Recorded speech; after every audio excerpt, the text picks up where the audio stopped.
नमस्कार. तेजस्विनी रेसिपीज या चॅनलमध्ये मी तेजस्विनी तुमचे खूप खूप स्वागत करते. श्रावण महिन्यामुळे सगळ्यांच्या घरी आता उपवासाचे वातावरण चालू असते.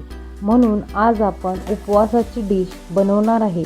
म्हणजेच आपली पहिली रेसिपी आहे साबुदाण्याची खिचडी.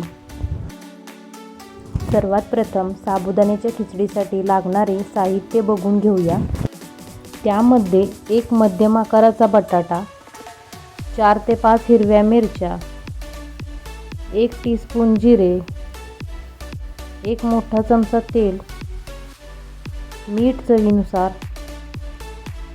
मोठे 1 कप जाडसर शेंगदाण्याचे कूट. हे साहित्य आपल्याला लागेल.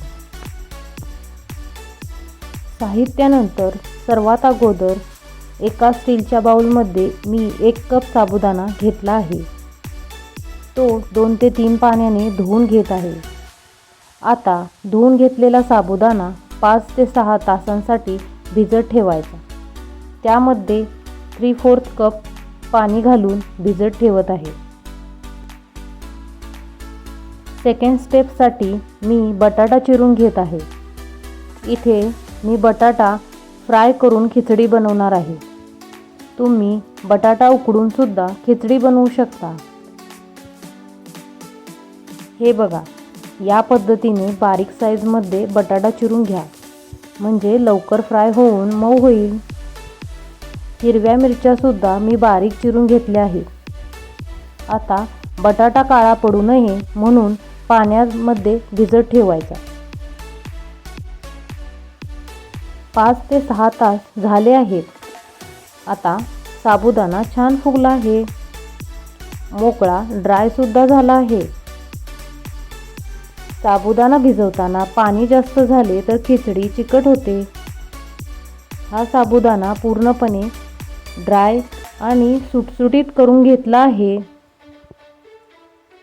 आता गॅसवर कढई गरम करून घेतली आहे. 1 मोठा चमचा तेल टाकून ते गरम करून घेऊया. तेल गरम झाले आहे म्हणून 1 चमचे जिरा टाकून घेते. जिरे छान तडतडले आहेत.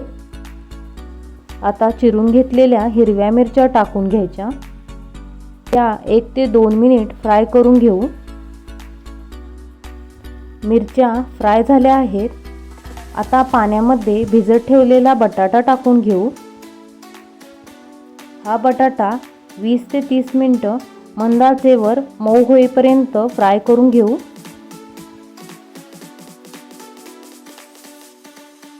बटाटा मऊ झाला आहे. आता साबुदाणा घालून घेऊया. साबुदाणा व्यवस्थित हलवून घेऊया. साबुदाणा ट्रान्सपरंट होईपर्यंत 7 ते 8 मिनिट फ्राय करून घेऊया.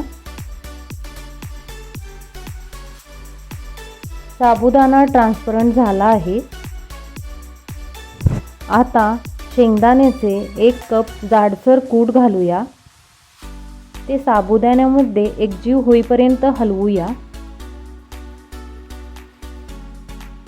ही सर्व प्रोसेस मंद आचेवर करा, नाहीतर शेंगदाण्याचे कूट कढईला चिटकून बसेल आणि खिचडी चिकट होईल.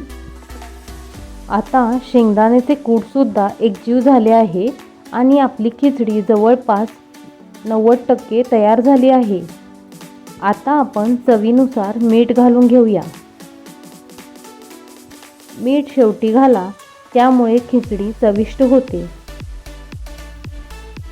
1 ते 2 मिनिट छान परतून घेतले आहे आणि मीठ पूर्णपणे सर्व खिचडीमध्ये मिक्स करून घेतले आहे. फायनली आता आपली साबुदाण्याची खिचडी तयार झाली आहे. ही खिचडी तुम्ही नक्की करून पहा. तुम्हाला रेसिपी कशी वाटली हे कमेंट करून नक्की सांगा. रेसिपी आवडल्यास व्हिडिओला लाईक करून चॅनलला सबस्क्राईब करा. चला भेटूया नेक्स्ट रेसिपीमध्ये. तोपर्यंत धन्यवाद.